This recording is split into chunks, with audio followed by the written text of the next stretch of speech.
Tangen langsung memerintahkan semua orang bersiap bertarung. Apapun yang terjadi, mereka harus melindungi Kanagi sampai ia bangun. Namun, detik berikutnya, udara berubah berat. Tangen merasakan aura asing yang datang dengan gelombang yang sangat ia kenali. Dia luar, Shiki dan yang lain juga merasakan tanah bergetar. Mata Sakazaki membesar saat ia menyadari dari mana energi itu berasal. Ia benar. Bahkan Kapten Surasaki bisa merasakan gelombang yang memancar dari gua tempat nomor 0 dikurung. Konami menolak percaya bahwa nomor 0 bisa lolos. Sakazaki mendesaknya ikut bergerak agar mereka bisa memancing nomor 0 menjauh. Ide itu jelas membuat Konami ketakutan. Namun Sakazaki memaksa mereka bergerak cepat. Mereka harus menyelamatkan Kapten Surasaki. Namun ucapannya terhenti ketika cahaya biru menyilaukan meledak dari gedung markas. Di pusat cahaya itu, Kanagi berdiri diselimuti energi. Auranya menyembuhkan Iyo di depan mata mereka. Ren menatapnya dengan mata membesar, sulit percaya pada apa yang ia lihat. Kanagi menanyakan berapa lama ia tertidur. Ren menjawab bahwa baru setengah hari berlalu, padahal rencana awal latihannya adalah 2 hari penuh. Ren tidak yakin waktu sesingkat itu cukup untuk menghadapi nomor 0. Namun Kanagi hanya mengangguk. Ia sudah memutuskan bahwa ia akan menang. Sebelum bergerak, Kanagi menoleh kepada Iyo dan meminta maaf karena membuatnya menunggu. Di saat yang sama, ia mengaktifkan skill milik Valentine. God's Medical Book page 364, Divine Nectar, teknik itu tercatat dalam ingatan Valentine sendiri. Sebuah teknik yang memungkinkan penyembuhan bekerja pada kekuatan tertingginya. Ren dan Yushima terpaku melihat luka-luka dalam Iyo mulai menutup. Dalam beberapa saat, Yushima menyadari sesuatu yang membuatnya semakin terkejut. Ini bukan pemulihan sebagian. Luka Iyo benar-benar sembuh sepenuhnya. Sebagai seorang penyembuh, Yushima pun tidak mampu melakukan hal seperti itu. Pada saat itu, Iyo perlahan membuka mata. Ren menghela napas lega. Namun ketika Iyo menatap ke atas, yang ia lihat bukan Kanagi. Ia melihat Valentine berdiri di hadapannya. Kanagi yang berada di bawah pengaruh Valentinin menggenggam tangan Iyo dengan lembut dan menegurnya pelan karena tindakannya yang terlalu nekat. Iyo meminta maaf dengan lemah karena merasa tidak berguna dalam pertarungan.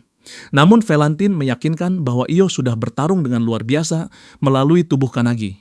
Valentine menjelaskan bahwa luka Iyo telah pulih sepenuhnya dan ia hanya perlu beristirahat. Ia berjanji ketika Iyo bangun nanti, mereka semua akan makan bersama seperti dulu. Air mata memenuhi mata Iyo saat ia menutup mata dengan tenang. Untuk pertama kalinya, setelah semua tekanan itu, ia membiarkan dirinya beristirahat. Setelah itu, Valentine menoleh kepada rekan-rekan Kanagi. Ekspresinya berubah tegas. Ia memerintahkan mereka menyiapkan diri untuk pertarungan yang akan datang. Sementara itu, di luar markas, Akihina dan Hagi bertarung melawan kartu-kartu milik Set. Akihina memakai skill High Steel Thousand Strike dan menebas banyak kartu dalam satu gerakan. Hagi bertarung dengan ganas memakai taijutsu dan disiplin Chainsword, memotong satu kartu demi satu kartu. Keduanya mulai terengah-engah. Mereka sulit percaya, kartu-kartu itu memiliki kekuatan seperti Shikami yang pernah mereka lawan dalam pertempuran melawan Ava. Salah satu kartu mencoba menyergap Hagi dari belakang. Akihina memperingatkannya, tetapi sebelum Hagi sempat bereaksi, kartu itu menghantam wajahnya dan membuatnya tersandung mundur. Melihat gerombolan kartu yang seolah tidak ada habisnya, Hagi mengepalkan tangan dan menolak tumbang. Ia mengingat ucapan Makabe bahwa ia akan memikul tanggung jawab untuk melindungi dunia ini. Dengan tekad kuat, ia bersumpah akan memenuhi janjinya kepada kaptennya, apapun yang terjadi. Dia saat itu, seolah tekadnya memanggil keajaiban. Makabe mendengar ucapannya dan memujinya. Ia kini ikut bertarung melawan gerombolan kartu memakai Rock Strike. Mata Hagi membesar, dipenuhi rasa tidak percaya sekaligus lega saat melihatnya muncul.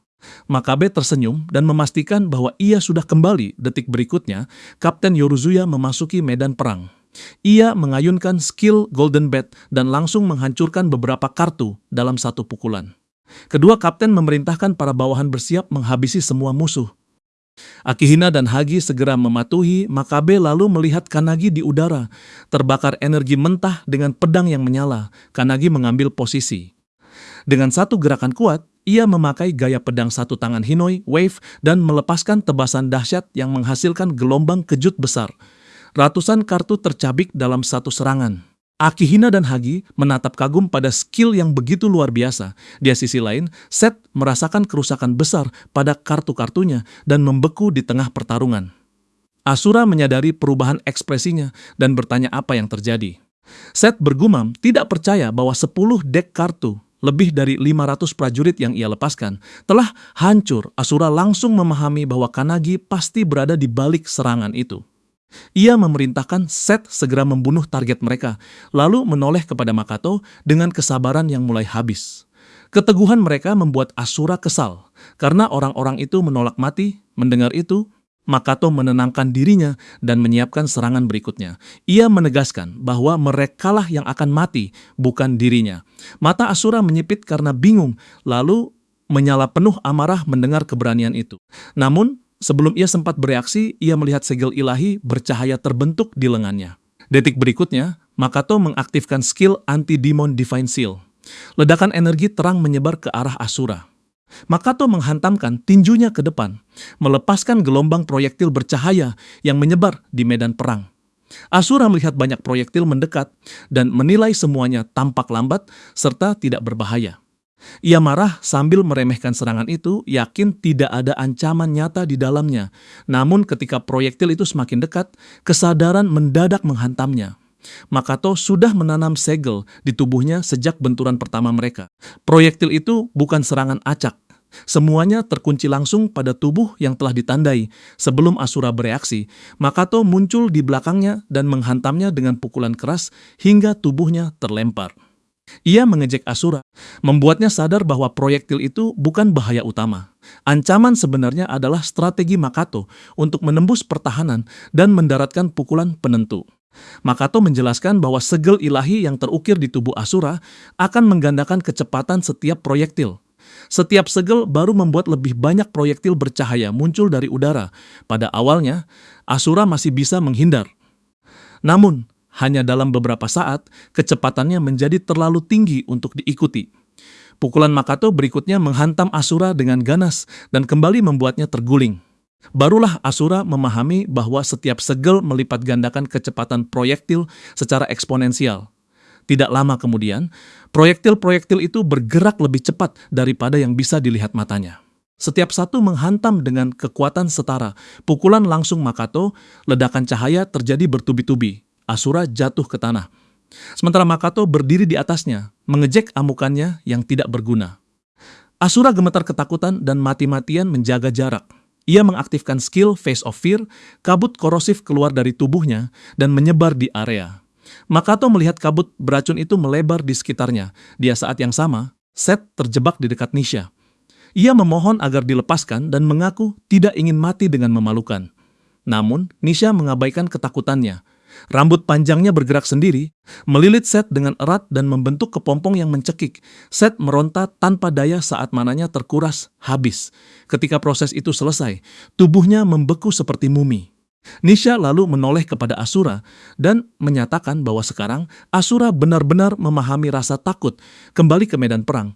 Mikado menjelaskan mekanisme tekniknya kepada Asura. Proyektil itu awalnya bergerak lambat, tidak lebih cepat dari bola bowling. Namun, masing-masing membawa kekuatan yang sama seperti pukulan terkuatnya. Dengan setiap hantaman, segel menyebar di tubuh Asura, menggandakan jumlah dan kecepatan proyektil berulang kali. Kini 20 pukulan langsung telah menandai seluruh tubuh Asura. Proyektil mencapai kecepatan mustahil dan rentetan terakhir menelannya sepenuhnya. Langit meledak dalam rangkaian ledakan keras, sampai yang tersisa hanya asap dan kehancuran. Makato menatap tangannya sendiri. Diam-diam menyadari betapa jauh kekuatannya telah meningkat. Ingatan kemudian kembali ke masa kecilnya. Ketika Makoto menuduh Makato bertarung tidak adil, karena begitu seseorang terkena serangan pertama, hasil pertarungan sudah ditentukan. Makato menjawab tenang bahwa teknik itu menguras energinya dengan berat. Semakin kuat musuhnya, semakin sulit menanam tanda pertama. Segel awal juga membutuhkan lebih dari 10 detik untuk aktif, membuat persiapannya lambat dan berisiko.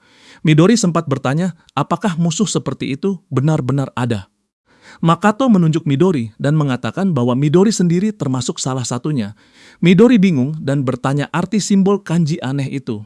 Nisha menjelaskan bahwa itu melambangkan Divine Seal. Makoto lalu bertanya-tanya apakah kemampuan itu ada hubungannya dengan adik Makoto. Namun Makoto menepis gagasan itu dan menjelaskan bahwa kekuatan tersebut hanya bergantung pada kekuatan pribadinya. Midori menyarankan agar Makoto menambah otot dan menjadi lebih kuat. Makoto menambahkan bahwa begitu ia bergabung dengan pasukan khusus dan menyempurnakan skill ini, ia tidak akan kalah dari siapapun, termasuk Midori. Midori melompat ke udara, menyemangatinya agar berusaha. Sikap Midori membuat Makoto kesal, tetapi ada sedikit rasa hormat di ekspresinya. Midori menambahkan bahwa setelah mereka semua menjadi lebih kuat, mereka harus bertarung bersama saat dewasa nanti. Makoto berjanji bahwa pada pertarungan berikutnya, setidaknya ia akan berhasil memukul sahabatnya itu. Dia masa kini. Nisha berjalan menuju Mikado dan berterima kasih karena telah membantu mengalahkan musuh seberbahaya itu. Ia menunjuk tubuh Seth yang tak bernyawa di dekat mereka dan memastikan misinya sudah selesai. Makoto setuju, tetapi mereka masih harus membantu Shinji dan petarung lain karena musuh seperti ini terlalu kuat untuk dilawan sendirian. Nisha lalu menyebut sesuatu yang aneh terjadi sebelumnya. Pada waktu yang sama, Dre sedang mengejek Shinji soal pertemuannya dengan sang kakak. Shinji sempat bertanya apakah persiapan sudah selesai, tetapi Akane menyuruhnya diam dan menunggu. Ia lalu mengaktifkan teknik Trismegistus dan memanggil Mephila Zale, menyatakan rencananya untuk memusnahkan musuh mereka sepenuhnya.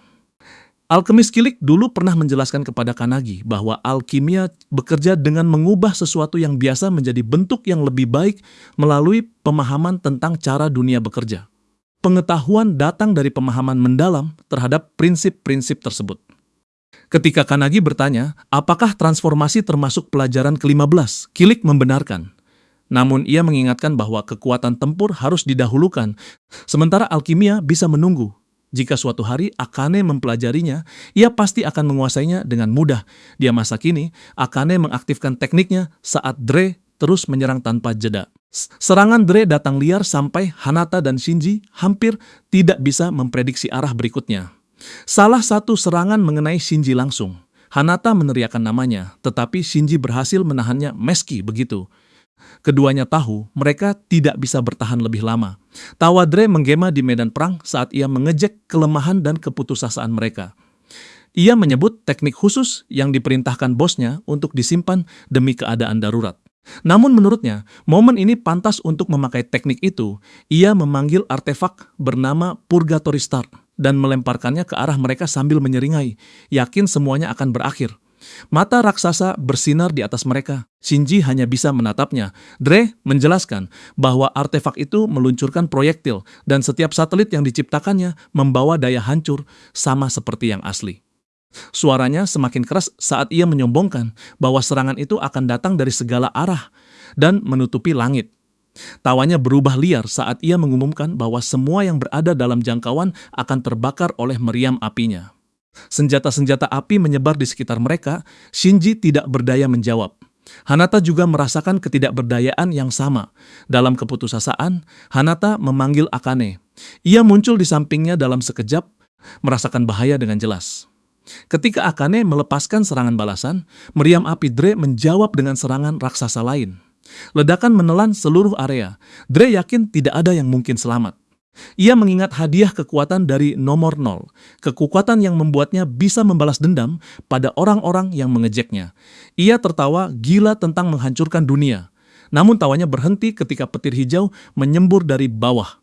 Akane berdiri tanpa luka, melepaskan kekuatannya ke atas. Dre menggeram marah dan mengirim ledakan kuat lain. Namun Akane membentuk perisai yang memblokirnya dengan mudah. Serangan Dre gagal menembus pertahanannya dan frustrasi mulai mengambil alih. Akane menjelaskan bahwa skill Mephila Zale miliknya memungkinkan ia mengubah sifat teknik apapun yang sudah ia amati. Ia mengubah serangan Dre menjadi energi penyembuhan. Tidak lama kemudian, semua ledakan di sekitar mereka mulai memulihkan, bukan menghancurkan. 3 petarung itu merasakan tubuh mereka pulih, bukan hancur. Akane menambahkan bahwa ia juga sudah memakai kekuatan itu untuk meningkatkan fisik mereka. Efeknya akan bertahan sekitar 1 menit. Dre menatapnya kebingungan, tidak mampu memahami apa yang terjadi. Akane menegaskan bahwa kebingungannya sudah tidak penting. Akhir Dre sudah tiba. Senyum Akane membuat ketakutan Dre semakin dalam. Ia tersandung mundur dan mencoba melarikan diri, tetapi Akane mengejek usahanya. Detik berikutnya, Hanata melepaskan Bird's Coil 8 Strikes, disusul 8-Headed Serpent yang menghantam Dre di udara. Serangan-serangan itu menghancurinya, meninggalkan luka dalam di seluruh tubuhnya. Saat darah keluar dari mulutnya, Hanata merasakan kekuatan kembali mengalir ke tubuhnya. Lukanya hilang, seolah tidak pernah ada. Shinji maju dan mengaktifkan teknik dari pelajaran ke-16. Menggabungkan gaya pedang satu tangan Hinoi dengan Dice Slash dan Autumn Thistle Master Annihilation. Ia menyalurkan seluruh kekuatannya ke satu serangan terakhir. Tebasan itu memotong Dre sepenuhnya, membuat tubuhnya tercerai-berai sebelum lenyap. Saat keheningan turun, Shinji berdiri diam sambil mengingat ejekan Dre tentang kakaknya.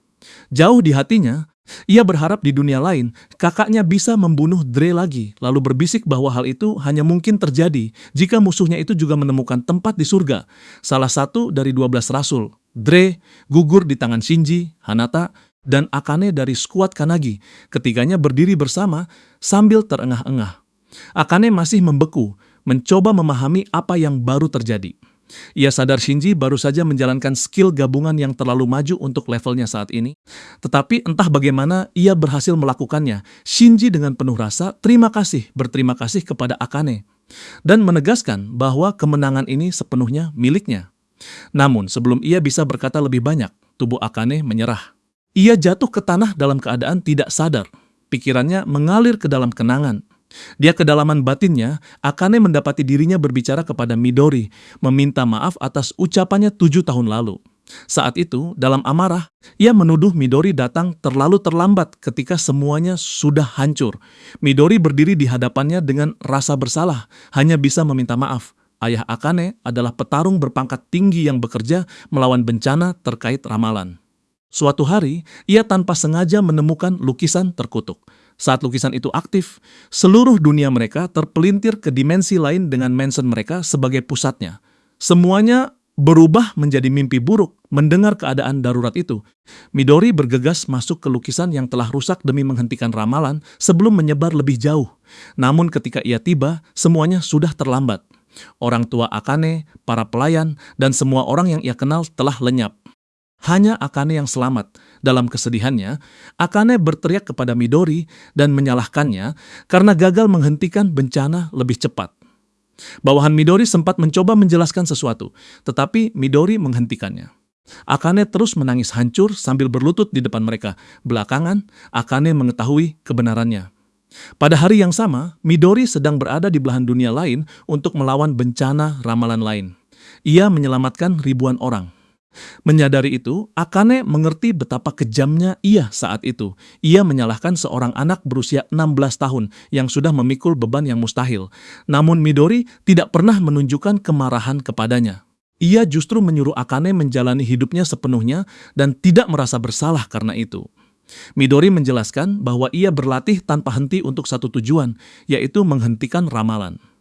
Ketika Akane menuduhnya menyelamatkan orang egois seperti dirinya, Midori mengoreksinya dengan lembut. Ia tidak sendirian.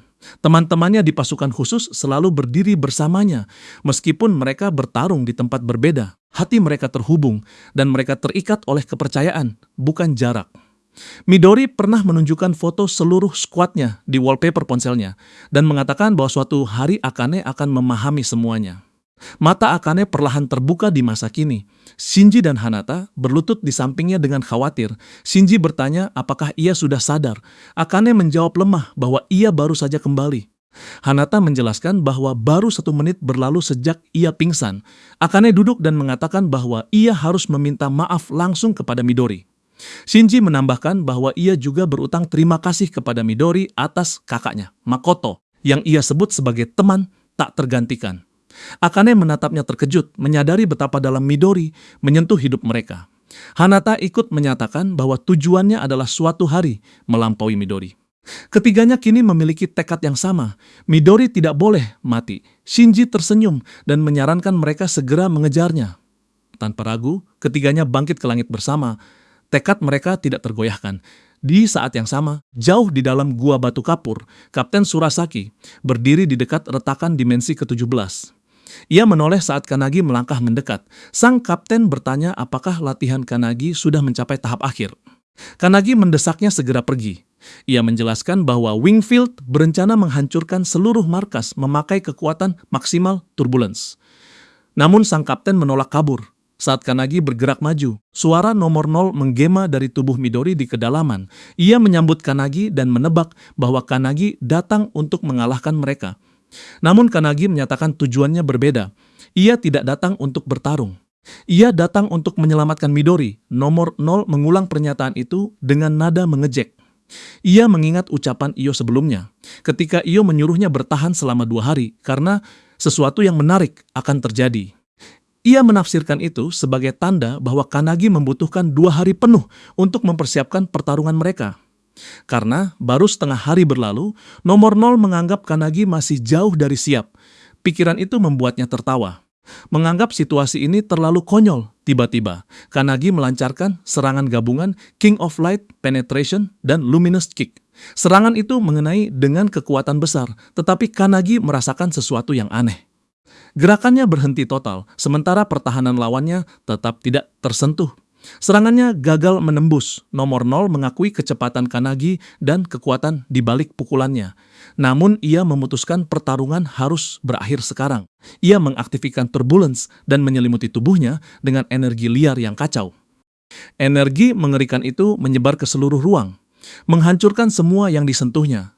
Saat nomor 0 mencoba keluar dari dimensi lain, Kanagi bereaksi seketika dan mengaktifkan turbulence miliknya sendiri untuk melawan kekuatan penghancur Midori di dalam tubuh Kanagi. Salah satu pendiri menyadari, Skirer masih tertidur dan dengan marah memberitahunya bahwa pertarungan sudah dimulai. Skirer menjawab dengan setengah, mengantuk bahwa ruang itu terasa tenang dan damai, sampai ia ingin tinggal di sana selamanya. Pendiri itu kehilangan kesabaran dan menyuruh Rowan, pendiri Dragonclaw, menggigitnya.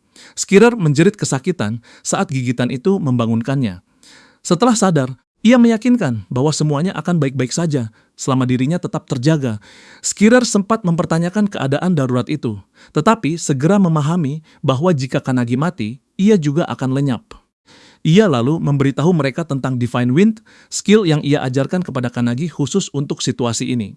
Dia luar, nomor 0 terkejut melihat Kanagi mengendalikan turbulence dengan mahir seperti dirinya. Kanagi terlebih dahulu membuat zona aman kecil di sekitar tubuhnya untuk melindungi diri. Ia maju menerjang, bertekad menghancurkan lawannya sepenuhnya. Sebagai balasan, Kanagi membuka Seal of Truth bernama Mogul Himet. Segel itu terbuka dan tertutup cepat, menyerap serta menetralkan serangan angin musuh sampai lenyap total. Sementara itu, pendiri lain mempelajari pertarungan dengan saksama. Ia menyadari bahwa melawan Midori dari jarak jauh tidak akan berhasil. Mereka harus melawan anginnya dengan angin mereka sendiri, lalu menutup jarak memakai skill akselerasi milik Mel. Namun rencana itu hanya akan berhasil jika Kanagi menggabungkan kemampuannya dengan tepat. Kanagi mengikuti strategi tersebut dan menyatukan gaya pedang satu tangan Hinoi dengan Wave dan Thunderbolt. Membentuk serangan dahsyat bernama Violent Thunder. Serangan itu menghantam lawannya dengan kekuatan luar biasa dan membuatnya jatuh dari langit. Tanpa berhenti, Kanagi mengaktifkan Trismegistus dan menggabungkan Spear of Annihilation, Deadly Bow, dan Moon Rain Annihilation. Ia menerjang Midori dan melepaskan Thunderbolt Hadad dari ujung jarinya. Meriam bola petir raksasa terbentuk dan melesat ke depan, menghantam nomor 0 langsung hingga meledak dengan kekuatan besar. Nomor 0 kesulitan memahami apa yang baru terjadi.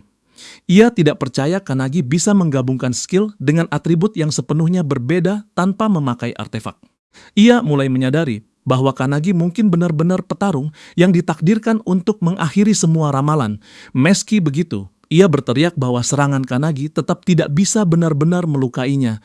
Kanagi menghela napas pelan, merasakan beratnya pertarungan. Salah satu pendiri merasakan sesuatu yang mengkhawatirkan. Ia sadar kekuatan Midori meningkat jauh lebih cepat dari perkiraan. Nomor 0 semakin percaya diri.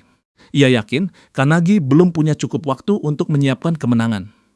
Nomor 0 mengumpulkan kekuatan dan bersiap melancarkan serangan penutup namun sebelum ia menyerang. Kanagi memanggil nama Midori dan mengungkap sesuatu yang membuat Midori terpaku. Ia mengatakan bahwa Iyo masih hidup, Midori berdiri membeku. Pikirannya berputar, mempertanyakan apakah ia masih sedang melawan takdirnya sendiri. Kanagi melanjutkan dengan suara penuh tekad. Ia mengatakan bahwa Mikado, Nisha, Shinji, Hanata, Akane, Io, dan Ren semuanya menunggunya. Ia mengingatkan Midori pada masa lalu mereka dan mengakui bahwa ia belum membalas kebaikan yang pernah Midori berikan kepadanya. Ingatan tentang utang itu memenuhi Kanagi dengan tekad untuk terus bertarung. Salah satu pendiri menatapnya dengan kesedihan tenang dan memanggil Patanjali untuk meminta bantuan Patanjali maju, meletakkan tangan di punggung Kanagi, lalu melepaskan energi nadi mukti ke dalam tubuhnya. Aura Kanagi berubah, kekuatan dan tekad mengalir deras. Ia berdiri tegak, penuh keyakinan dan berjanji pada dirinya sendiri bahwa ia akan memberikan semuanya. Mulai detik itu, aura Kanagi berubah total, membuat nomor 0 langsung terkejut. Para pendiri memperhatikan transformasi tersebut dengan serius di masa lalu. Ketika Kanagi berlatih bersama Hinoi dalam keadaan keras dan fokus, para pendiri berkumpul di ruang strategi untuk membahas pertarungan melawan nomor 0. Rion berbicara tegas bahwa kesimpulan mereka jelas. Dengan kekuatan Kanagi saat itu, 2 hari latihan tidak akan cukup. Ia membutuhkan setidaknya 1 minggu penuh agar punya peluang nyata dalam pertempuran. Dan bahkan saat itu pun kemenangan belum pasti. Pernyataan itu membuat para pendiri lain terkejut. Pendiri lain menambahkan bahwa Midori terus tumbuh semakin kuat dengan kecepatan tidak masuk akal. Berdasarkan pengamatan mereka, saat Kanagi dan Raicheru bertarung melawan Midori sebelumnya, anggota pasukan khusus sempat menceritakan masa kecil Midori dan kehancuran besar yang pernah ia sebabkan. Dari semua informasi itu, para pendiri sampai pada kesadaran gelap bahwa Midori sedang berada di jalur untuk menjadi sekuat para pendiri sendiri. Semua orang menyerap kebenaran itu dengan kaget dan putus asa. Rion memberitahu bahwa mustahil bagi Kanagi mencapai level itu kali ini, bahkan dengan kecepatan pertumbuhannya. Hal itu membuat mereka bingung memikirkan langkah berikutnya. Akhirnya, Rion berbicara lagi. Ada satu metode yang mungkin bisa dilakukan, tetapi biayanya mengerikan. Patanjali menjelaskan bahwa ia bisa memaksa batas fisik Kanagi terbuka. Ia bisa membuka seluruh titik aliran cakra Kanagi sekaligus, membuat energi kehidupannya mengalir ke seluruh tubuh. Kekuatan Kanagi akan berlipat beberapa kali hanya dalam hitungan detik. Namun itu juga akan menyebabkan kerusakan permanen pada tubuh dan jiwanya. Ersen langsung memprotes karena metode itu terlalu berbahaya. Namun Kanagi menyetujuinya. Saat itu, sambil tetap berlatih melawan Hinoi, Hanadani kagum karena Kanagi masih bisa fokus bertarung sambil berbicara dengan para pendiri. Ia sadar Kanagi memang semakin kuat. Kanagi hanya menjawab bahwa ia ingin membalas Midori dengan menyelamatkannya. Jika kekalahan sudah pasti, ia siap mengaktifkan metode ekstrem itu tanpa ragu. Pada akhirnya, para pendiri memahami keputusannya. Kembali ke masa kini, Kanagi berteriak penuh keyakinan saat ledakan energi menyembur dari tubuhnya. Tinju bercahaya menghantam wajah Midori dengan kekuatan penuh. Dampaknya menembus pertahanan Midori, sesuatu yang sebelumnya dianggap mustahil. Keduanya melepaskan turbulence bersamaan dan energi mereka bertabrakan keras di udara. Nomor 0 terkejut menyadari turbulence miliknya dinetralkan sepenuhnya oleh Kanagi. Ia berteriak frustrasi, memperingatkan Kanagi agar tidak meremehkannya, lalu menyerbu penuh amarah. Namun Kanagi tetap tenang dan mengaktifkan kudu style Tranquility, mengarahkannya langsung ke dada Midori. Nomor 0 tiba-tiba merasa tubuhnya membeku di tempat, tidak bisa bergerak. Kanagi memanfaatkan kesempatan itu untuk menyerang lagi. Ia mengaktifkan gaya pedang, satu tangan Hinoi dan menggabungkannya dengan wave, serta wave cutting blade. Ia lalu melanjutkan dengan Purgatory Swords. Serangannya terus mengalir cepat. D-Slash, Tengu Dance, Solitary Moon, dan Thick Cloud. Setiap tebasan menghantam dengan kekuatan presisi, merobek pertahanan nomor 0 dan meninggalkan luka parah. Para pendiri menonton dalam diam, tertegun oleh kekuatan di hadapan mereka.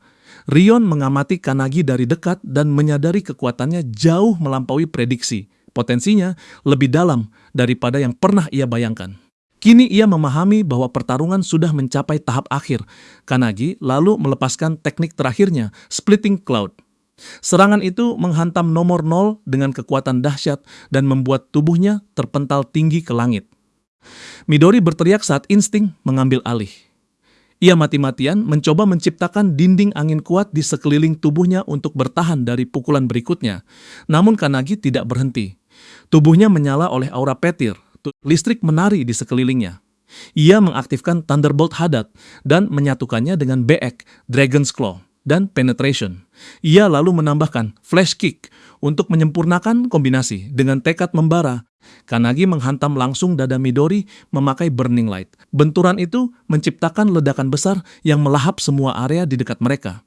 Saat asap menghilang, tubuh Midori yang terluka parah terlihat dengan mulut terbuka dan cahaya bersinar dari matanya.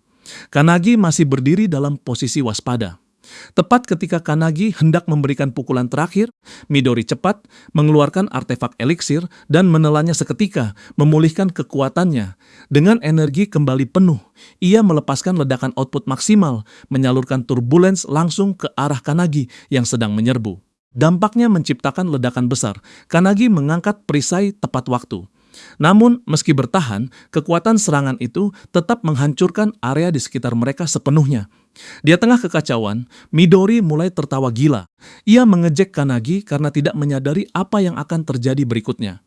Dengan angkuh, ia menyatakan bahwa Kanagi tidak bisa melakukan apapun sekarang, namun meski terluka, Kanagi tetap berdiri dan bertekad terus bertarung sampai efek eliksir habis. Namun, ia terkejut ketika percikan mulai muncul di seluruh tubuhnya. Aftershock dari ledakan tadi merobeknya dari dalam dan membuatnya jatuh. Midori langsung memahami apa yang terjadi. Kekuatan luar biasa yang dipakai Kanagi sedang menghancurkan tubuhnya sendiri. Ia tidak akan bisa bertahan lama. Karena itu, Midori mengumpulkan energi untuk menghabisinya dan menembakkan sinar turbulence lain. Kali ini langsung ke arah Kanagi yang jatuh. Tepat sebelum sinar itu menghantam, Akane melompat ke depan Kanagi dan mengaktifkan mantra Mephilus untuk mengubah bentuk serangan tersebut. Ia mengingat saat bertemu Kanagi ketika Kanagi berlatih menyalurkan turbulence, mantra yang awalnya milik Midori. Kanagi pernah mengatakan bahwa ia akan menjelaskan semuanya setelah pertempuran dan meminta Akane mempelajari mantra itu memakai sihir Mephilus. Saat itu, Kanagi juga membuat Akane berjanji bahwa ia akan melindungi semua orang ketika pertarungan besar melawan nomor 0 benar-benar dimulai kini. Di masa sekarang, Akane menepati janji itu. Ia mengubah mantra mematikan Midori menjadi gelombang energi penyembuhan yang turun seperti hujan kepada Kanagi dan memulihkan kekuatannya. Midori menatap tidak percaya, murka karena serangan terkuatnya justru diubah melawannya. Saat debu turun, semua orang menyadari Kanagi dan yang lain selamat. Dengan itu, seluruh skuad Kanagi berkumpul di sekelilingnya, siap menerima perintah. Kanagi melangkah maju tanpa ragu dan memerintahkan mereka membebaskan Midori dari nomor 0. Begitu mendengar perintah itu, semuanya langsung bergerak. Kanagi dan Suo menyerang dari dua sisi, pedang mereka membelah udara. Dengan waktu yang sempurna, Hanata bergabung, menggabungkan kekuatannya dan melepaskan Dwarf Strike yang menghantam Midori dengan lutut keras. Di bawah rentetan serangan tanpa henti, Midori mulai goyah dalam usaha putus asa untuk melawan.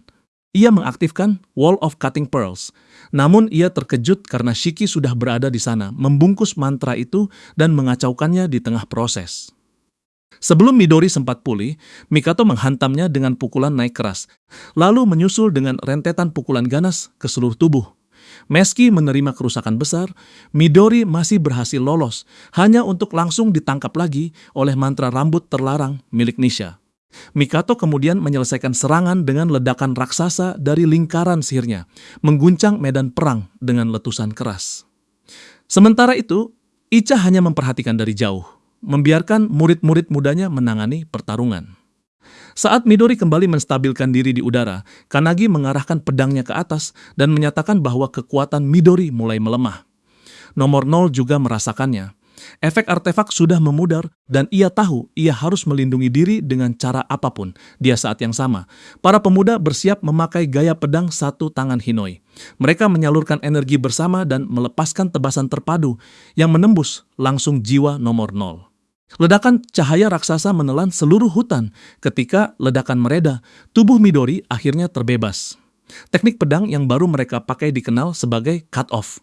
Teknik itu tidak hanya memotong tubuh fisik, ia menyerang jiwa itu sendiri, dan bahkan bisa dilakukan tanpa bilah sungguhan. Kini nomor 0 menggeliat kesakitan, terpukul karena mereka berhasil memotong jiwanya dengan serangan itu dan meninggalkan tubuh Midori. Saat Midori perlahan sadar, Akane berlari ke arahnya dengan wajah penuh kelegaan. Suo pun merasakan beban besar terangkat dari bahunya, seolah ia bisa merasakan kehadiran kakaknya kembali. Ketika Midori akhirnya mendarat, Akane langsung memeluknya. Kanagi menyambutnya dengan senyum hangat yang tulus. Namun tepat saat Kanagi dan Midori berjabat tangan, api terang tiba-tiba menyembur dari telapak tangan Midori. Terkejut oleh nyala mendadak itu, Midori langsung bertanya-tanya apakah nomor 0 masih berada di dalam dirinya. Lalu, mengingat artefak berbahaya itu, ia berteriak agar Kanagi lari. Sayangnya, sudah terlambat berserk live aktif. Cahaya menyilaukan yang sangat kuat, menelan seluruh pemandangan. Semua orang terpaku oleh apa yang mereka lihat. Namun Midori segera menyadari nomor 0 mencoba membajak tubuh Kanagi. Saat ledakan cahaya terjadi dan debu mulai mereda, perhatian Midori tertuju kepada Kanagi. Ia merasakan sesuatu tidak beres, namun Kanagi meyakinkan bahwa dirinya masih memegang kendali. Ia menjelaskan bahwa sejak awal ia sudah memperkirakan nomor 0 akan mencoba mengambil alih tubuhnya ketika terpojok. Karena itulah ia datang dengan persiapan, meski sudah dijelaskan semua orang tetap terkejut.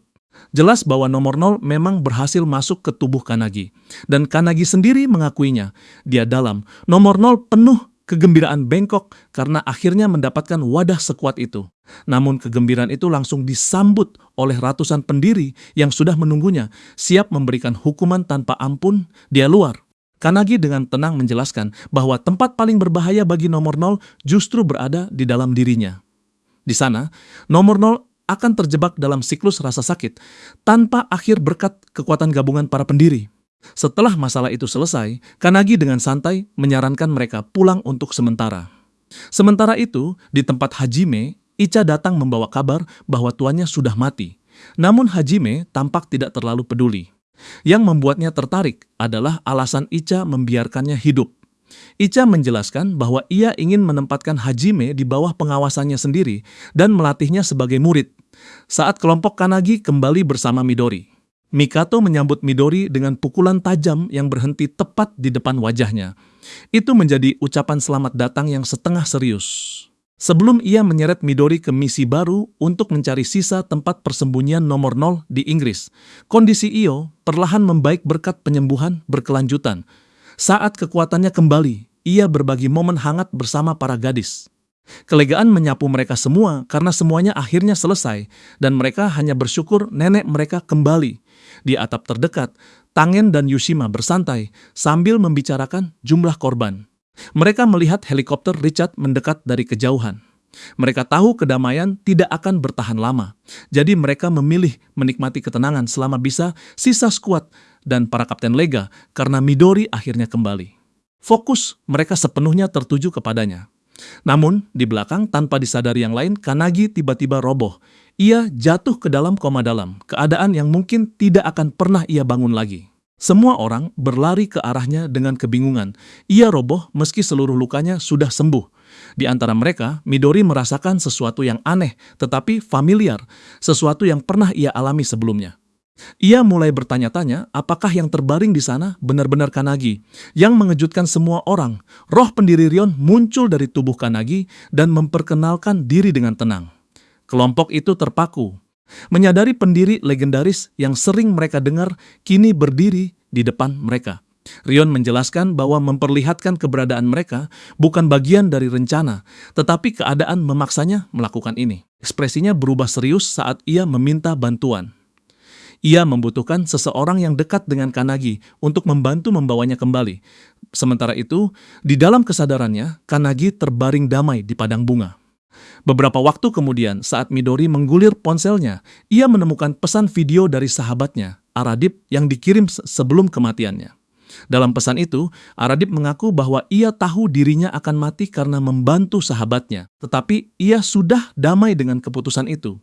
Ia meyakinkan Midori agar tidak menyalahkan diri sendiri, mengingatkan bahwa yang menyebabkan semuanya bukan benar-benar Midori, melainkan nomor 0 yang mengendalikan tubuhnya. Menonton pesan yang penuh perasaan itu membuat Midori emosional. Namun, teman-temannya segera mengangkat semangatnya dan mengajaknya bergabung dalam permainan bisbol, Dai Everlasting Heart. Televisi menyiarkan laporan berita yang menyatakan bahwa Midori, sosok yang bertanggung jawab atas semua kekacauan terbaru, telah dipastikan mati setelah dikalahkan oleh Angkatan Laut Amerika dan Jepang. Tentu saja, itu hanya cerita penutup agar publik tidak mengetahui keberadaan ramalan. Io membuat penjelasan itu. Richard memang sedikit kesal, tetapi menyetujui rencana tersebut karena mereka tidak bisa kehilangan Midori. Mereka membutuhkan Midori tetap hidup untuk menjaga dunia, meski artinya ia harus bekerja dari bayangan. Di luar, para pemuda bermain bisbol. Makoto mengejek Midori, bercanda tentang bagaimana ia berubah dari manusia terkuat di dunia menjadi bencana berjalan. Yang lain menyarankan agar Midori tetap bersembunyi untuk sementara, karena wajahnya terlalu mudah dikenali. Midori menyetujuinya. Sesaat kemudian, Mikoto memukul bola dengan pukulan keras. Namun Midori menangkapnya dengan mudah. Melihat ia masih bisa melakukannya tanpa kesulitan, memberi kelompok itu kelegaan, karena jelas Midori mulai memulihkan kekuatannya. Setelah itu, Midori menuju ruang perawatan intensif unit anti ramalan. Ketika Akane melihatnya di sana, ia terkejut, namun mereka segera menjelaskan kondisi Kanagi. Meski sudah berusaha, napas Kanagi semakin melambat dan bahkan skill penyembuhan terkuat mereka tidak bisa menghentikan penurunannya. Menyadari betapa genting situasinya, Midori maju dan menawarkan diri mencoba menyelamatkannya. Saat itu, Rion tiba-tiba muncul dan menjelaskan bahwa Kanagi menukar kekuatan hidupnya sendiri demi ledakan kekuatan luar biasa tadi. Karena itu, terjadi rangkaian kejadian tak terduga ketika musuh ikut campur. Mendengar itu, semua orang terkejut. Sementara Kanagi sendiri kebingungan karena sadar ia tidak lagi bersama mereka. Ia berdiri sendirian di tengah padang bunga terbuka yang dikelilingi pegunungan tinggi saat mencoba memahami semuanya. Ia melihat sosok aneh di kejauhan, memegang makhluk hitam seperti cumi-cumi. Sosok itu dengan tenang menawarkan bantuan untuk mencabut Crest of Nothingness dari tubuh Kanagi. Ucapan itu menghantam Kanagi seperti petir. Ia membeku tidak percaya. Lalu tanpa peringatan, suasana berubah total. Retakan dimensi mulai robek terbuka di sekelilingnya. Wujud sosok itu berputar dan melengkung menjadi bayangan mengerikan, dengan banyak mata monster menatap dari wajahnya. Keberadaan itu memperkenalkan diri sebagai Cluster. Mereka adalah pencipta ramalan, makhluk yang ditakdirkan membawa akhir dunia. Cluster of Destruction. Semua informasi itu disampaikan kepada kelompok melalui Rion, dan mereka semua terpukul mendengarnya. Menurut Rion, Cluster adalah makhluk dari dimensi lain yang terhubung dengan menara misterius dari 300 tahun lalu. Mereka pada dasarnya adalah musuh terbesar umat manusia. Satu-satunya yang mampu menghadapi mereka adalah orang-orang yang membawa Crest of Nothingness, seperti Kanagi sendiri. Masalah sebenarnya sekarang adalah tubuh Kanagi, perlahan dikorupsi oleh Cluster. Rion mendesak teman-temannya untuk mengusir makhluk itu sebelum terlambat. Kelompok itu masih bingung dan tidak memahami bagaimana cara melakukannya. Namun, Rion meminta mereka mempercayakan jiwa mereka kepadanya. Mereka mempercayai kata-katanya dan meletakkan tangan di tubuh Kanagi. Seketika, cahaya terang meledak dari Crest of Nothingness, menarik semua orang ke dalam sinarnya saat energi mengalir melalui mereka. Rion memperingatkan bahwa ini berbahaya. Serangan Cluster bisa menghancurkan jiwa seseorang. Suaranya bergetar saat ia jatuh berlutut, memohon agar mereka menyelamatkan Kanagi demi umat manusia. Melihat keputusasaan Rion, kelompok itu meyakinkan bahwa sebagai kapten mereka, Kanagi pantas diperjuangkan dengan segala risiko. Mereka akan masuk apapun yang terjadi. Setelah penyaluran selesai, cahaya menyilaukan menelan semuanya. Dia dalam, Kanagi melihat pemandangan aneh. Cluster membentangkan seluruh hidupnya di depan mata dan menyebutnya tak lebih dari kisah reinkarnasi biasa. Entitas itu mengungkap bahwa merekalah yang menulis masa depan, mengamati umat manusia dari dimensi lain. Kolkat memprediksi bahwa manusia akan segera menaklukkan ruang angkasa dan bahkan menyeberang ke dimensi lain dalam beberapa ratus tahun. Namun menurut mereka, setiap kali manusia bertemu ras lain, mereka membawa perang dan kehancuran, sama seperti yang pernah terjadi di masa kuno. Dan kali ini, Cluster berniat mengubah itu. Mereka akan menghancurkan manusia lebih dulu dan menulis ulang masa depan melalui ramalan mereka. Mendengar semua itu, Kanagi marah. Namun ia tetap mempertanyakan, kenapa makhluk itu tidak menghentikan pertarungan sebelumnya jika sudah tahu masa depan. Sosok itu hanya tertawa gila dan mengaku mereka pada akhirnya akan dimusnahkan oleh Awakener seperti Kanagi. Seseorang yang membawa crest of nothingness. Dengan itu, maksudnya menjadi jelas. Sama seperti manusia takut pada apapun yang mengancam mereka, Cluster juga bertarung demi kelangsungan hidup mereka sendiri. Dengan dingin, ia menambahkan bahwa karena Kanagi membawa crest of nothingness, menghabisinya adalah langkah logis untuk melindungi diri. Lalu dengan nada mengejek, ia menyebut nomor 0 sebagai orang bodoh yang percaya dirinya setara dengan mereka. Meski begitu, menurutnya memberi artefak kepada nomor 0 adalah pilihan yang benar. Mendengar itu, mata Kanagi membesar. Ia sadar, makhluk inilah yang berada di balik semua artefak aneh yang muncul di seluruh dunia. Sosok itu mengingat setiap momen ketika para Awakener menggagalkan rencana mereka di masa lalu. Namun kali ini, semuanya akan berakhir di sini. Ia memerintahkan makhluk cumi-cumi hitamnya maju. Tentakel-tentakelnya melesat, melilit Kanagi erat dan menjebaknya sepenuhnya. Dalam hitungan saat, Kanagi terikat dan berjuang melawan cengkeraman yang menghancurkan. Cluster mengejeknya dan tampak tidak sabar melihatnya mati. Sementara itu, di alam kesadaran, Rion memimpin skuad Kanagi melewati ruang yang terus berubah. Ia menjelaskan bahwa para pendiri tidak bisa ikut bertarung karena kekuatan Kanagi masih tersegel. Namun ia berjanji akan menuntun mereka langsung kepada Kanagi. Saat mengikuti jalurnya, kelompok itu melihat ingatan Kanagi melayang. Momen-momennya bersama para pendiri, pertarungannya melawan banyak musuh, dan terutama ikatannya dengan skuad Makoto, khususnya Makoto yang selalu ada di sisinya. Tidak lama kemudian, mereka mencapai tanah gelap dan tandus, tempat cumi-cumi raksasa menjulang di atas Kanagi dan menawannya. Melihat kapten mereka terperangkap seperti itu, skuad Kanagi tidak ragu. Mereka menyerbu bersama, mengerahkan kekuatan khusus mereka dengan segala yang mereka miliki. Cumi-cumi raksasa itu bersiap dan meluncurkan tentakel besar ke arah skuad. Mereka langsung membalas dengan serangan masing-masing, menciptakan ledakan menggelegar yang mengguncang alam gelap itu. Di tanah, Kanagi hampir sepenuhnya ditelan oleh tentakel yang menggeliat. Kesadarannya mulai memudar. Ia tahu jika sekarang ia kehilangan kesadaran, semuanya selesai. Tubuh fisiknya mulai meronta hebat saat energinya menghilang. Dia luar, Yushima dan sisa anggota unit anti ramalan melakukan segala cara untuk menstabilkan tubuhnya. Mereka sadar jika sesuatu terjadi pada Kanagi. Semua orang yang terhubung dengannya melalui jiwa akan mengalami nasib yang sama. Di dalam, bentuk Kanagi mulai kehilangan warna. Dalam sekejap, tubuhnya pecah menjadi serpihan-serpihan tak terhitung. Guncangan itu terasa sampai luar. Denyut nadinya mulai memudar, seolah ia tinggal selangkah dari kematian. Tepat saat Cluster mulai menikmati kemenangannya, percaya bahwa ia akhirnya mengamankan masa depan dengan menyingkirkan satu-satunya ancaman nyata. Retakan kecil muncul di perisai gelapnya. Cahaya menembus masuk, diikuti kedatangan skuad Kanagi. Suara mereka memanggilnya, melihat mereka muncul. Sesuatu dalam diri Kanagi kembali menyala. Tubuhnya mulai terbentuk kembali. Saat energi mengalir lagi ke nadinya, ia terpukau melihat rekan-rekannya berada di sisinya. Namun rasa terkejut itu cepat berubah menjadi emosi ketika Suo mengulurkan tangan dan membagi beban berat yang selama ini menekan hati Kanagi. Tekad mereka memperkuatnya. Bersama-sama, kelompok itu bersumpah terus bertarung di sisinya apapun yang terjadi. Dengan lega dan penuh rasa terima kasih, Kanagi berterima kasih karena mereka tetap percaya kepadanya, bahkan dalam keputusasaan. Namun fokus mereka segera kembali kepada Cluster yang tampaknya mengenali Rion. Makhluk itu bahkan menyebut nama orang tua dan adik Rion. Nama-nama itu membuat ekspresi Rion menggelap penuh amarah. Dari reaksinya, jelas makhluk itu mungkin menjadi alasan mereka telah tiada. Saat Cluster terus berbicara, kelompok Kanagi sudah bergerak. Meski Rion berteriak agar mereka berhenti, mereka menerjang lurus ke depan dan tanpa sadar masuk ke dalam jebakannya. Seketika, tubuh mereka mulai terurai, jiwa mereka ditarik, dipelintir, dan dihancurkan oleh korupsi Cluster. Itu adalah teknik mengerikan yang dulu ia pakai kepada keluarga Rion. Kini ia melakukannya lagi, kali ini kepada seluruh skuad Kanagi, tepat saat Cluster hampir melahap mereka sepenuhnya. Sinar cahaya menyilaukan membelah kegelapan dan menghentikan serangannya.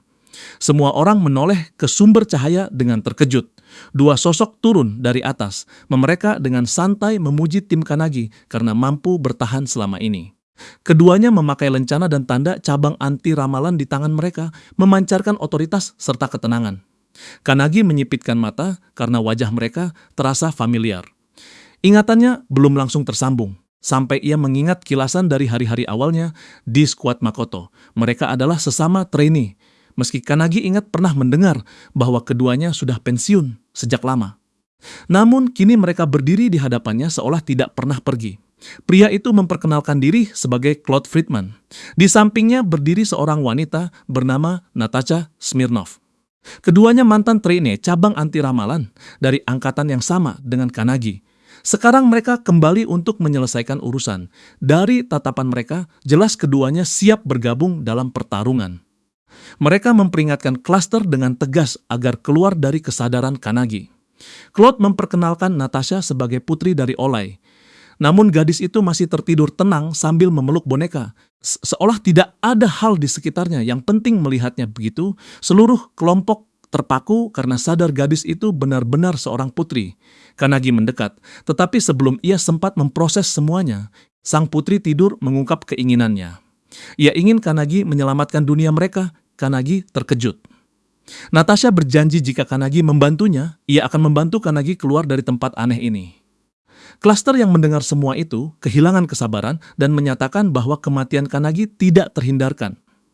Ia mengejek ras Olay sebagai ras lemah, hanya penghalang di jalannya. Cairan hitam seperti tar mulai menyebar dari tubuhnya, merayap ke arah anggota skuad yang sedang terurai. Namun tepat sebelum cairan itu mencapai Claude, ia cepat menoleh kepada Natasha dan mendesaknya bertindak. Masih setengah tertidur, Natasha merespons seolah sedang memberikan uang muka untuk bantuan Kanagi. Ia memakai sparklight dan membekukan tentakel hitam di udara. Clutter benar-benar bingung. Frustrasinya meledak karena gerakan tak terduga itu. Saat itulah Claude maju dengan tenang dan percaya diri. Tanpa gerakan mencolok, ia berjalan ke hadapan Cluster dan menyentuh dahinya. Dalam sekejap, wujud makhluk itu meledak menjadi asap es tebal. Bahkan ketika menghilang, Cluster masih sempat melempar peringatan terakhir. Tetapi semuanya sudah terlambat. Semua orang berdiri tidak percaya. Musuh itu baru saja dijatuhkan begitu saja. Kelegaan menyebar saat luka-luka mereka mulai pulih. Namun sebelum mereka benar-benar memproses apa yang terjadi, tanah di bawah mereka terbelah. Cahaya menyilaukan meledak dan menelan mereka sepenuhnya.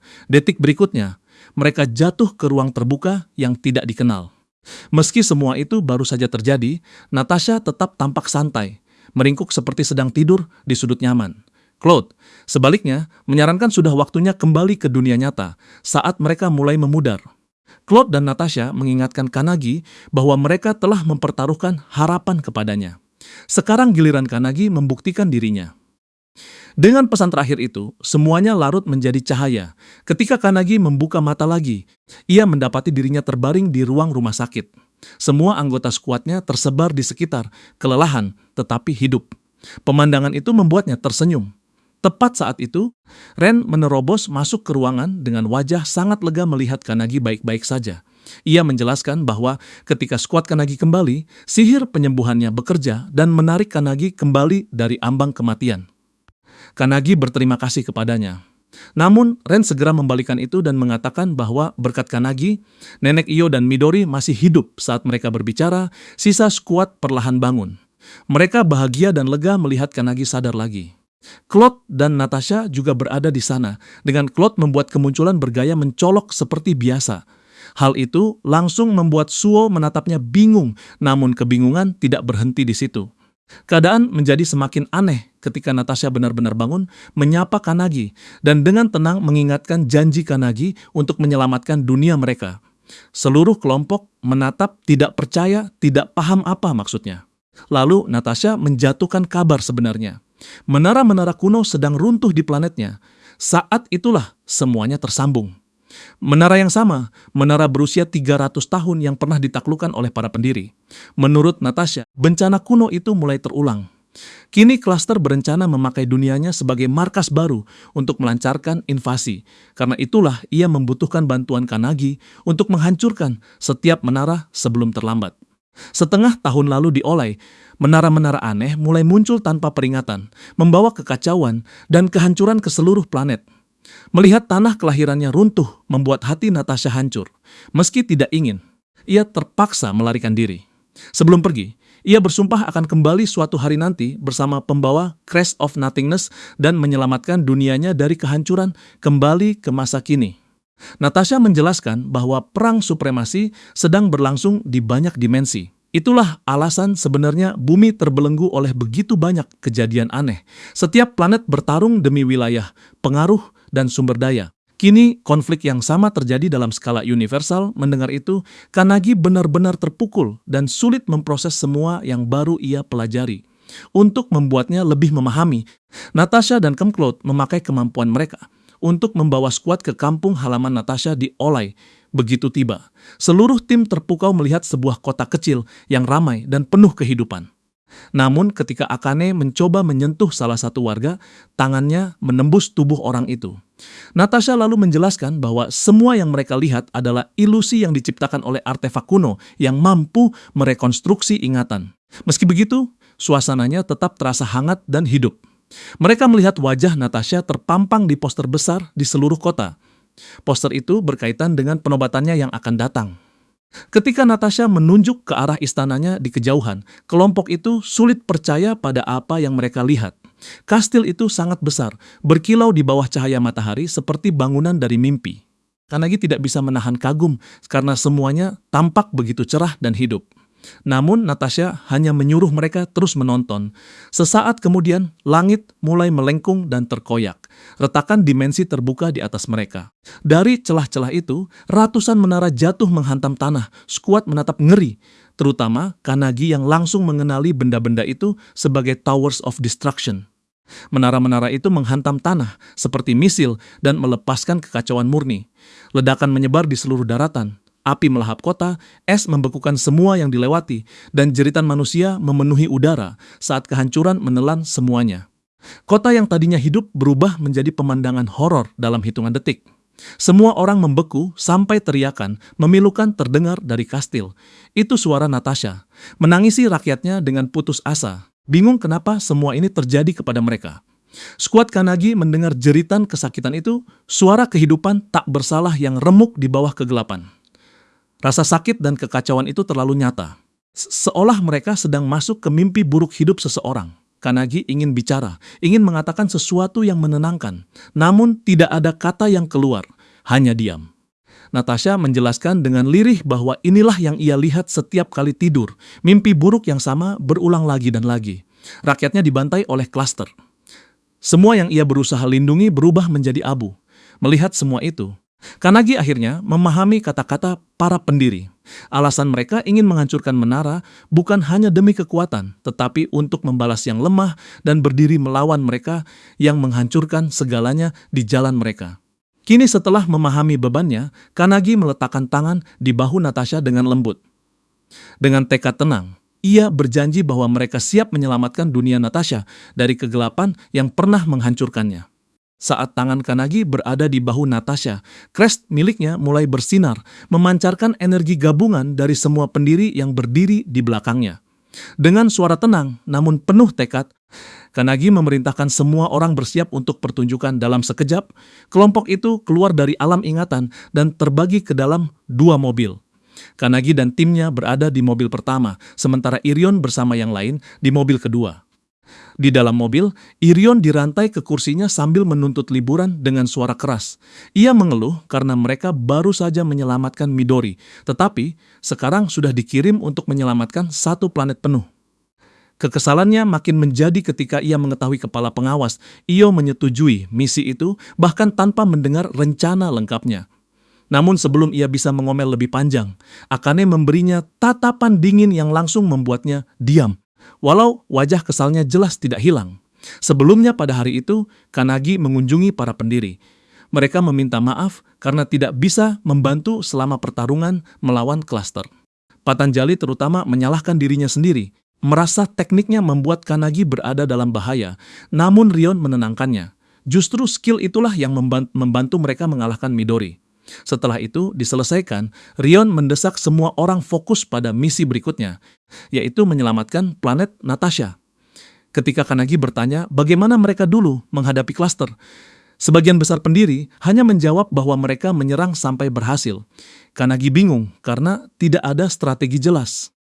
Ia menoleh kepada Rion yang menjelaskan bahwa pertahanan terbaik adalah menyerang. Mereka harus menyerang Olay sebelum semuanya terlambat. Kanagi masih terkejut oleh saran itu. Tetapi ia diminta lebih dulu mengunjungi Mausoleum of Founders, tempat ia pertama kali bertemu mereka. Menurut Rion, ada perangkat portal raksasa tersembunyi di sana, portal yang bisa membawa mereka langsung ke tujuan. Kembali ke masa kini, saat kendaraan skuad mendekati area tersebut, mereka sudah melihat sinar cahaya terang menembus langit. Namun, semua orang terkejut ketika Kanagi mengungkap bahwa mereka bisa memakai portal itu untuk pergi langsung ke planet Olay normalnya.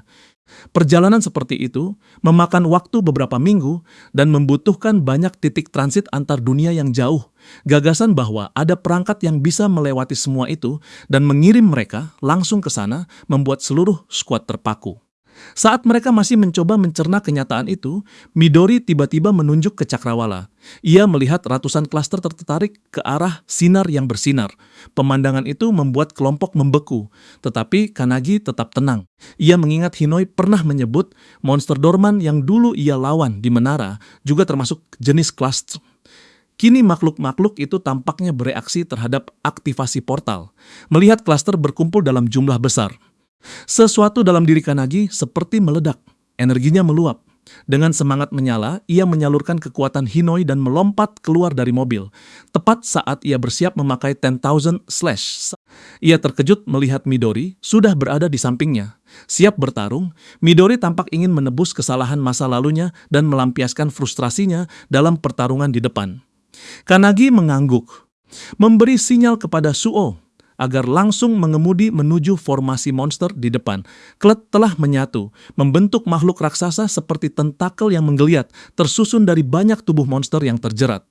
Namun bukannya takut, Kanagi justru merasakan adrenalin. Dengan pedang yang berkilau dan senyum liar di wajahnya, ia siap menebas semua yang menghalangi jalannya. Dalam luapan semangat, Kanagi menyalurkan teknik Hinoi, Splitting Cloud, dan meluncurkannya langsung ke monster tentakel raksasa itu. Ledakan itu merobek makhluk tersebut dengan mudah, membuat semua orang terpaku, terutama Midori yang tidak percaya pada kekuatan serangan itu. Serangan itu bahkan terasa lebih kuat dari sebelumnya. Hinoi sendiri membenarkannya, menyebut energi kali ini berbeda. Ia lalu melirik Midori dengan tatapan penuh arti dan menanyakan kondisinya saat ini. Saat kelompok melaju menuju medan perang, mereka menerobos monster kecil yang menghalangi jalan. Namun keadaan cepat meningkat ketika makhluk raksasa muncul tepat di depan mereka. Suo menginjak gas, mempercayakan dua petarung yang berdiri di kap mobil untuk menanganinya. Kanagi menggenggam pedangnya erat. Ia mengingat semua latihan yang ia jalani di bawah gaya Hinoi. Setiap sayatan, setiap gerakan, setiap pelajaran yang membentuk dirinya.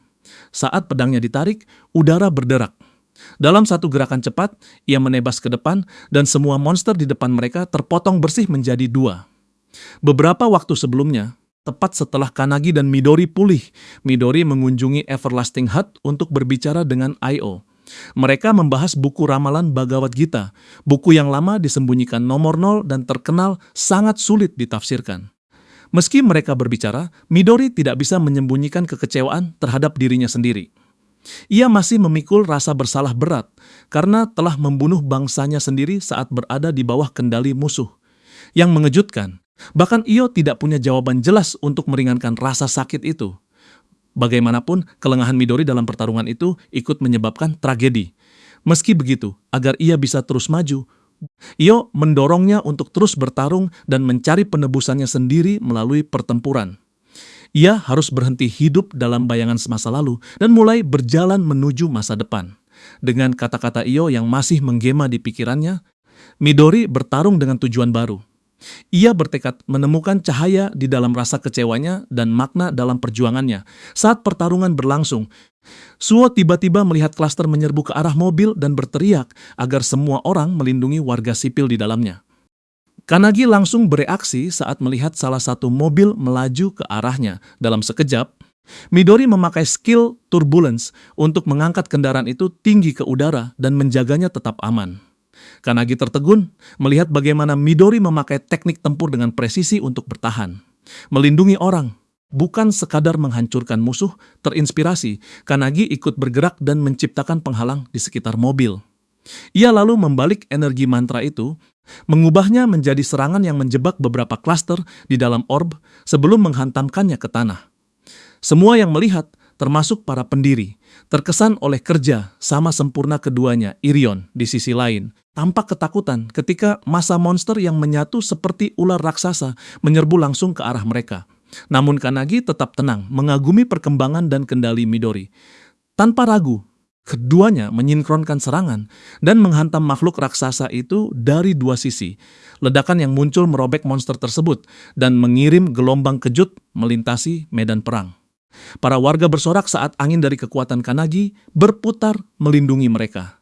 Monster tumbang, orang-orang selamat. Dengan itu, skuad melanjutkan perjalanan menuju tujuan berikutnya, Mausoleum of Founders. Sementara itu, di bawah jalan layang, seorang pria sendirian menyaksikan pertarungan itu.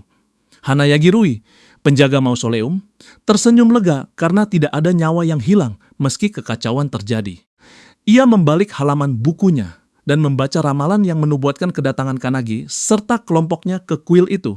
Melihat kres Kanagi yang bersinar dari kejauhan, Rui berbisik memohon agar Kanagi melindungi dunia, seperti yang pernah dilakukan para pendiri. Tidak lama kemudian, skuad akhirnya tiba di mausoleum dan disambut oleh penjaganya, Rui. Ia memperkenalkan diri dengan sopan, namun kelompok itu sedikit terkejut ketika mengetahui pekerjaannya. Rui menjelaskan bahwa keluarganya telah merawat mausoleum selama beberapa generasi, hampir seperti biksu yang mengabdikan diri melindungi kuil. Namun karena seluruh bangunan kini bersinar dan berdenyut oleh energi aneh. Jelas hari ini bukan hari biasa. Saat tim membahas situasi yang tidak wajar itu, Kanagi tiba-tiba membeku ketika Rui memanggil nama lengkapnya. Melihat wajah Kanagi yang bingung, Rui tersenyum dan mengingatkan bahwa dulu mereka sering bermain bersama di perpustakaan mausoleum. Ingatan itu langsung menghantam Kanagi. Ia akhirnya mengenali Rui dan bertanya tentang ayahnya. Ekspresi Rui melembut. Ia menghindari pertanyaan itu dan meminta mereka mengikutinya turun melewati tangga. Meski awalnya skuad ragu, Rui menjelaskan bahwa menurut buku kuno, tangga itu menuju portal yang tersembunyi di bawah kuil. Ia berjanji akan memandu mereka dengan aman sampai ke dasar.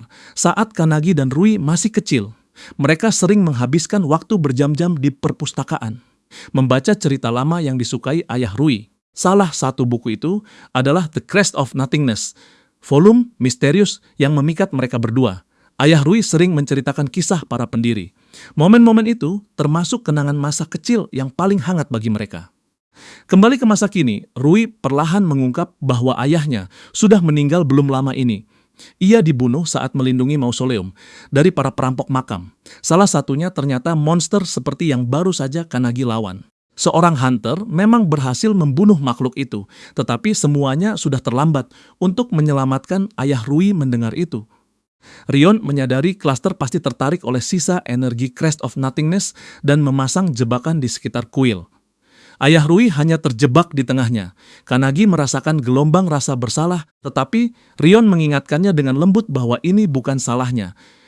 Klasterlah yang harus disalahkan. Merasakan suasana yang berat, Rui cepat mengubah topik dengan senyum tipis. Ia menceritakan bahwa leluhur ayahnya sangat mengagumi para pendiri sampai menikah ke dalam keluarga Hanayagi. Karena itu, Rui tumbuh dalam lingkungan yang ketat dan jauh dari kehangatan emosi. Sesuatu yang membentuknya menjadi sosok tenang dan tertutup seperti sekarang. Saat mereka terus berjalan, kelompok akhirnya tiba di gerbang menuju bagian terdalam mausoleum.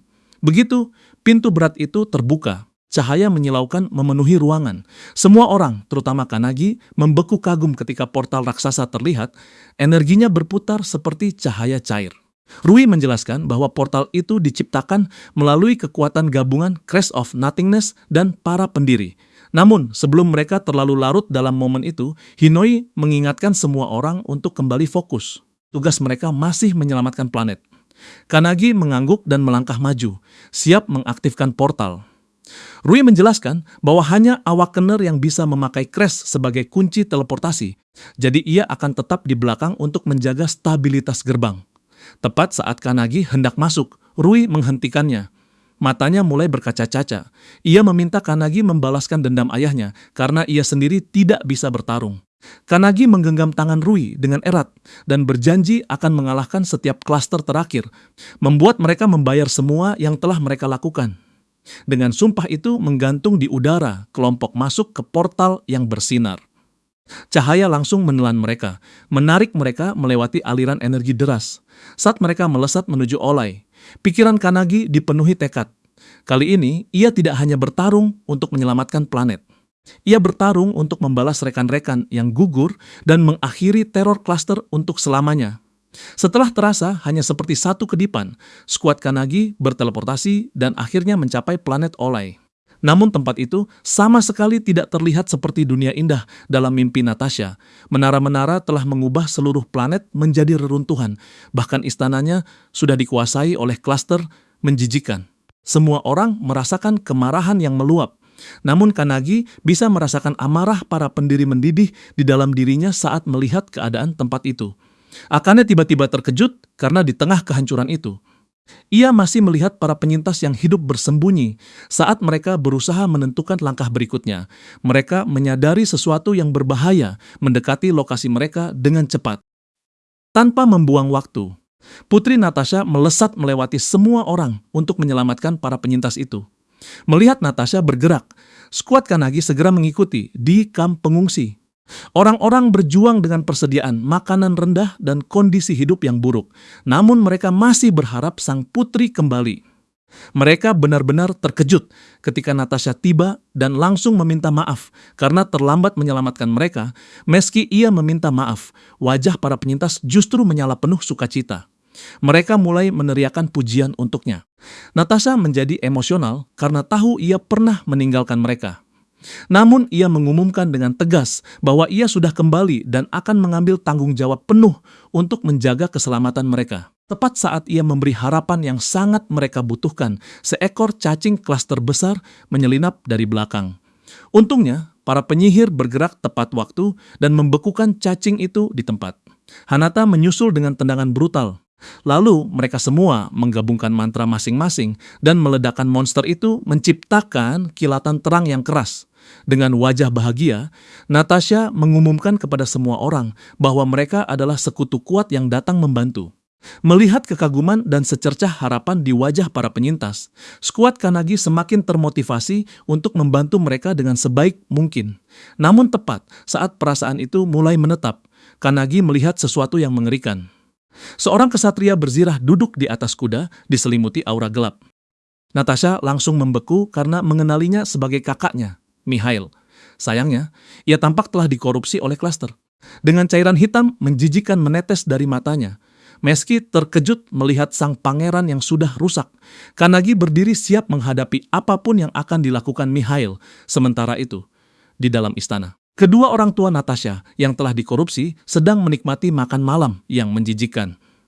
Mereka menunggu putri mereka kembali untuk reuni keluarga. Setelah sekian lama dia luar, Mihail menyambut adiknya pulang. Pemandangan itu membuat seluruh skuad Kanagi terkejut.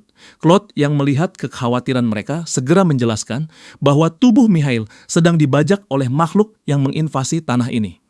Makhluk-makhluk itu memakai strategi ini untuk mengambil alih dan memerintah dengan cepat. Midori segera menyadari bahwa makhluk-makhluk ini bukan hanya memakai metode cluster. Mereka membajak tubuh penguasa untuk menjalankan misi kotor mereka. Mihail sendiri membenarkannya dengan bangga. Ia mengaku menjadi bagian dari mereka dan membanggakan bahwa ini terasa lebih kuat daripada menjadi spesies manusia yang tidak berguna dengan senyum bengkok. Ia mengancam Natasha dan menyarankan agar adiknya juga menjadi bagian dari mereka. Ia bahkan menawarkan seluruh skuad Kanagi kesempatan untuk bergabung dan memerintah planet bersama. Namun saat ia tertawa gila, Kanagi melesat ke arahnya dalam sekejap dan menempelkan pedang ke leher Mihail. Melihat itu, Hinoi menyerahkan sepenuhnya kepada Kanagi untuk mencari tahu sendiri musuh seperti apa yang sedang ia hadapi. Kanagi langsung memakai Thunderbolt pada kuda Mihail, lalu menyusul dengan serangan gaya pedang Hinoi. Namun Katnagi terkejut melihat tombak Mihail tidak memiliki satu goresan pun bahkan setelah dihantam mantranya. Mihail segera bangkit dan membalas memakai tentakel cluster, berusaha melilit semua orang. Melihat tentakel itu, Kanagi tahu jika tersentuh, mantra mereka akan dinetralkan. Mihail langsung melanjutkan serangan dengan menarik kekuatan dari Tower of Destruction terdekat, lalu menembakkan mantra petir miliknya ke arah Kanagi. Saat pedang mereka bertabrakan, Kanagi bisa merasakan kekuatan mentah dari Mihail. Karena ia berasal dari garis keturunan kesatria dan kini memegang tombak pangeran. Senjata itu benar-benar kokoh, sang pendiri penyihir. Yang menyaksikan pertarungan menyadari Mihail adalah pengguna petir. Namun ia tetap sepenuhnya percaya pada Kanagi. Saat sang pangeran menyerbu lagi, Kanagi memakai Seal of Truth pada pedangnya, langsung meniadakan semua petir Mihail. Mihail jelas terkejut, tetapi tetap menerjang cepat sambil mengisi mantranya lagi. Dua senjata mereka bertabrakan dan menciptakan gelombang kejut besar yang merobohkan semua menara di sekitar mereka. Namun kedua petarung tetap tidak terluka. Pangeran yang dirasuki itu bersiap menyerang lagi ketika tiba-tiba ia melihat cumi-cumi gelap besar di istana mulai bersinar. Mengetahui ibunya memanggil, Mihail menghentikan pertarungan begitu saja dan melesat ke arah istana. Ia bahkan mengundang mereka untuk bertarung di sana. Kanagi juga melihat kedua orang tua Natasha berdiri di jendela, jelas sedang menunggu mereka. Para pendiri di dalam Kanagi pun siap untuk akhir besar dan mendorong Kanagi menyerang kastil. Sebelum klaster menyerang, kehidupan di istana penuh kedamaian dan kehangatan. Natasha memiliki keluarga yang penuh cinta dan sangat menyayanginya meski ia punya banyak keunikan. Ia selalu mengantuk, bahkan sering tertidur di meja makan. Ayahnya hanya tertawa dan menganggap anak-anak memang seperti itu. Ibunya sering tersenyum karena melihat sedikit dirinya dalam Natasha. Natasha berlatih di bawah salah satu pendekar pedang terbaik Olai, Karol Zakharov. Namun sifatnya yang malas membuatnya menjadi murid yang kurang bersemangat. Ibunya ingin Natasha menjadi ratu berikutnya, tetapi Natasha tidak punya minat memerintah. Ia hanya ingin tidur siang dan menjalani hidup santai. Sebaliknya, Natasha mendorong kakaknya untuk naik tahta. Namun, kakaknya tahu keluarga mereka mengikuti garis matriarkal dan ia sepenuhnya percaya kepada Natasha. Ia sering mengatakan bahwa apapun yang terjadi, Natasha akan menjadi ratu hebat suatu hari nanti. Natasha sendiri hanya menginginkan satu hal. Kakaknya berada di sisinya. Ikatan mereka dekat, kuat, dan tulus, namun sekarang, di masa kini, semuanya terasa runtuh. Setelah Mihail pergi, semua orang mulai menurunkan kewaspadaan. Kanagi menoleh kepada Natasha dan bertanya langkah berikutnya. Akane tampak ragu, mengira kaptenlah yang seharusnya membuat keputusan. Namun Kanagi menegaskan bahwa Natasha yang harus memutuskan, karena keluarganya lah yang akan mereka hadapi. Beban keputusan itu tenggelam dalam diri Natasha. Ia memikirkan semua orang yang menderita karena tragedi ini. Akhirnya, ia memutuskan menghadapi keluarganya di kastil. Saat kelompok tiba di gerbang besar, kehadiran aneh yang nyaris seperti makhluk hidup terasa bergerak di udara. Ketika semua orang mencoba memahami perasaan ganjil di sekitar kastil, Suo tiba-tiba melihat sosok tinggi dan berat berjaga di depan gerbang. Natasha dan Claude terkejut. Itu Karol, guru pedang lama mereka, yang kini sepenuhnya dikonsumsi materi hitam. Meski sudah dikorupsi, Karol masih mengenali sang putri. Namun dalam sekejap, ia menerjang Suo dan memerintahkan mereka menyingkir. Melihat keluarga Natasha hanya berdiri menyaksikan kekacauan dan rasa geli, para pendiri mulai marah. Hinoi menuntut mengambil alih tubuh Kanagi, siap mengakhiri semua omong kosong ini. Sementara itu, Akane maju dan meminta izin untuk bertarung. Natasha mengangguk pelan, tahu pertarungan ini dilakukan demi rakyatnya. Dengan itu, Natasha bergerak cepat, mengeluarkan mantra Spark Light dan menjebak Karol di dalam lingkaran cahaya serta es yang membeku. Kanagi lalu berubah ke wujud Hinoi. Energinya menyala saat ia bergerak untuk serangan terakhir. Dengan satu pukulan bersih dan kuat, ia menjatuhkan mantan guru mereka, mengakhiri pertarungan dalam sekejap. Ia melepaskan Dice Slash dan memotong Karol menjadi banyak kubus. Saat tubuh sang guru mulai hancur, suara terakhirnya memanggil sang putri. Ia bercanda bahwa sudah lama ia tidak mengejar Natasha karena membolos kelas pedang. Mata Natasha melembut saat ia mengangkat tangan, siap mengakhiri penderitaannya. Sebelum ia mengeluarkan mantra, Karol meminta satu permintaan terakhir. Ia meminta Natasha menyelamatkan negara mereka. Natasha mengangguk pelan dan memastikan bahwa ia akan melakukannya. Dengan itu, ledakan es dari mantra Spark Light membekukan sisa tubuh Karol dan mengakhiri hidupnya dengan damai. Melihat itu, Midori menyadari kebenaran yang menyakitkan.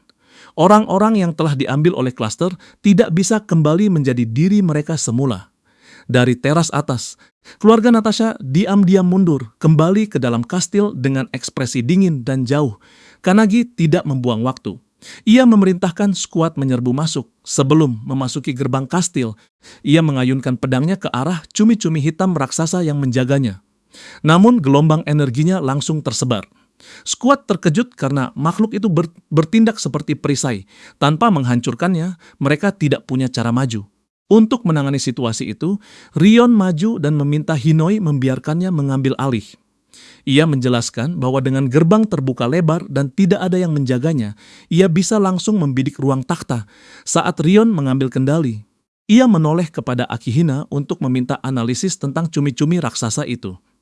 Menurut Akihina, makhluk tersebut bisa merasakan kehadiran apapun yang mengancam dan mempercepat proses penetasan spawnnya. Tim menjadi waspada begitu mendengar kata penetasan. Hanata cepat menjelaskan bahwa menara menyerap energi planet dan menyatukannya dengan makhluk hidup, menciptakan bentuk kehidupan terpelintir. Kanagi juga memperingatkan semua orang bahwa makhluk ini bisa menyatu dengan siapapun, termasuk dirinya dan Midori. Prioritas pertama mereka adalah meniadakan penghalang dan membasmi semuanya sebelum itu terjadi. Saat Kanagi masuk ke aula besar kastil, ia menemukan Mihail sudah menunggunya. Auranya memancarkan kekuatan besar. Hinoi bersiap mengambil alih, tetapi sebelum itu terjadi, Calus menyela dengan tenang. Menurutnya, jika lawannya pengguna tombak, maka pertarungan ini seharusnya menjadi miliknya. Ia bahkan tidak membutuhkan tombak sungguhan. Kehendaknya saja sudah cukup tanpa ragu. Calus mengambil alih tubuh Kanagi tepat ketika Mihail menyerbu dengan senjata yang dipenuhi petir. Dalam sekejap, Calus mengambil tiang bendera di dekatnya dan mengubahnya menjadi tombak darurat, lalu menahan serangan Mihail secara langsung. Benturannya mengguncang aula, tetapi Calus tidak bergeming. Semua orang membeku, terkejut karena ia mampu menghentikan serangan Mihail semudah itu. Mihail sendiri tidak percaya, merasakan perubahan atmosfer mendadak di sekitar Kanagi. Bahkan kudanya mulai gemetar, merasakan kehadiran luar biasa dari Master Tombak yang kini bersemayam dalam tubuh Kanagi dalam biografi para pendiri. Bab pertama menceritakan pertempuran pertama sang pendiri tombak. Beberapa ratus tahun lalu, perang besar pecah antara dua pihak. Salah satu pihak hanya bertarung dengan harapan bisa pulang ke kehidupan yang damai dan aman.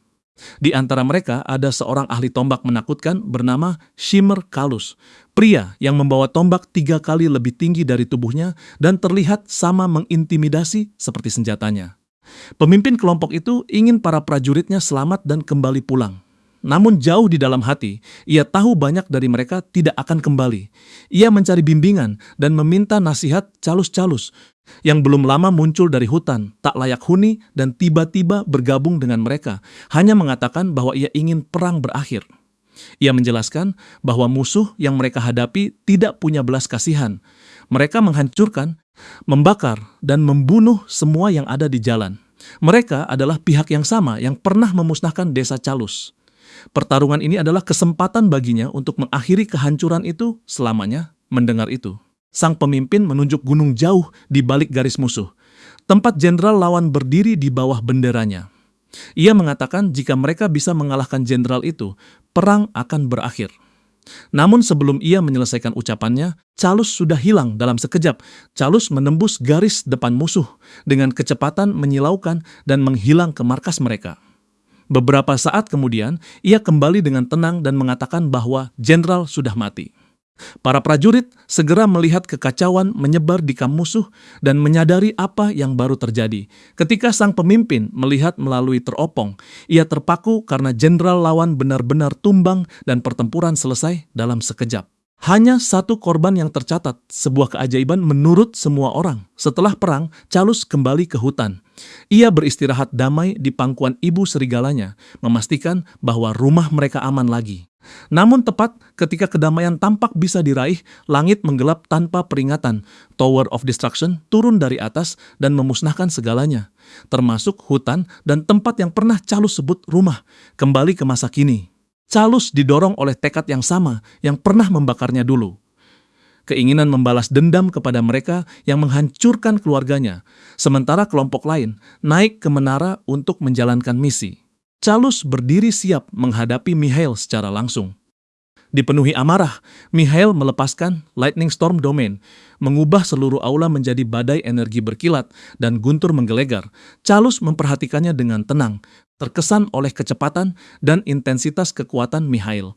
Namun, di balik ekspresinya yang stabil, ada beban ingatan. Banyaknya nyawa tak bersalah yang diambil Cluster. Ia bukan satu-satunya yang membawa rasa sakit itu. Setiap pendiri punya cerita, luka, dan alasan masing-masing. Sebagian menjadi lebih kuat dengan menyalahkan diri sendiri. Mereka memilih tetap berada di Mausoleum of Founders, menunggu pembawa Crash of Nothingness yang tepat muncul. Dan sekarang pembawa itu adalah Kannagi. Memikirkan itu, Calus diam-diam berterima kasih kepada Kannagi sebelum kembali fokus ke pertempuran. Mikhail yang diperkuat penuh oleh domainnya bergerak seperti petir. Menyerbu Kannagi dengan presisi mematikan, namun sebelum ia bisa menyerang, Calus menusukkan tombaknya langsung menembus tubuh Mikhail dengan kecepatan menyilaukan, mengakhiri pertarungan dalam satu serangan penentu. Para pendiri membenci Cluster dengan seluruh jiwa mereka. Masing-masing mendambakan kesempatan untuk membalas, untuk akhirnya melepaskan seluruh amarah dan rasa sakit yang selama ini mereka tahan. Dan Kannagi memahami itu. Dalam diam, ia berjanji akan memberi mereka kesempatan tersebut. Saat kehidupan Mikhail mulai memudar, ekspresinya melunak. Pada momen terakhirnya, ia menemukan kedamaian setelah melihat seorang ahli tombak yang jauh lebih pantas daripada dirinya. Melihat Mikhail menarik napas terakhir, Kannagi bertanya pelan. Apakah ia punya kata-kata terakhir? Mikhail dengan lemah mengulurkan tangan dan menyerahkan rantai kecil. Ia meminta Kannagi memberikannya kepada adiknya. Kannagi menerimanya dengan anggukan. Lalu dengan satu ayunan bersih, ia mengirim tubuh Mikhail yang memudar menghantam reruntuhan. Dia momen terakhir. Mikhail memuji kuda setianya dengan lembut dan bergumam bahwa ia berharap sempat melihat upacara penobatan adiknya. Dalam matanya, Natasha adalah putri sejati. Dengan harapan yang tidak sempat terpenuhi itu, tubuh Mikhail hancur menjadi debu. Kembali bersama Kannagi, Calus mundur saat rohnya memudar. Rowan maju dan meminta menghadapi lawan berikutnya.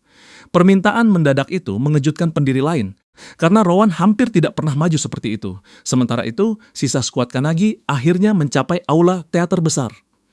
Di sana, ayah Natasha duduk di depan piano, memainkan melodi lembut yang sama seperti ketika ia masih manusia. Ketika mereka mendekat, ia dengan tenang menyimpulkan bahwa putranya telah mati. Lalu ia tertawa dengan cara yang meresahkan. Midori melangkah maju untuk menghadapinya. Namun begitu ia mengulurkan tangan, gelombang penderitaan menghantamnya. Ingatan brutal tentang pembunuhan yang pernah ia lakukan muncul di depan matanya dan membuatnya jatuh berlutut. Itu adalah kutukan yang ditinggalkan nomor 0. Kutukan yang kini mencegah Midori menyerang manusia lagi. Saat semua orang mencoba memahami situasi, ayah Natasha tiba-tiba menerjang ke arah putrinya dengan tawa bengkok yang tidak manusiawi. Mengetahui itu pengaruh Cluster, Natasha cepat memakai serangan Sparklight. Namun ia terkejut karena ayahnya menghindar dengan mudah. Bahkan Suo tidak mampu mengenai sang ayah. Pria itu melayang cepat di udara, lalu mendarat kembali dan langsung mengejek skill Natasha. Ia mempertanyakan dari mana Natasha mempelajari kemampuan itu. Natasha tidak menjelaskan asal pastinya, tetapi dengan tegas mengatakan bahwa ia mendapatkannya dari salah satu pendiri. Hal itu mengejutkan semua orang di sana. Sang ayah tiba-tiba menutup jarak. Claude bergerak tepat waktu, menyelamatkan Natasha sebelum serangan mengenai. Namun tindakan itu justru membuat ayah Natasha semakin marah. Ia meluncur ke arah mereka dalam amarah penuh tanpa kendali. Sayangnya, ia tidak tahu bahwa Rowan sang naga berada tepat di belakangnya, dengan mulut terbuka lebar dan siap menjatuhkannya. Skill pendiri milik Rowan memungkinkannya menciptakan ulang atau menghidupkan kembali kekuatan naga kuno, baik dari kenyataan maupun fiksi. Dengan kemampuan mengerikan itu, Rowan langsung menggigit ayah Natasha. Ia kemudian berubah menjadi Tyrannosaurus raksasa dan mulai mencabik tubuh ayah Natasha dengan brutal.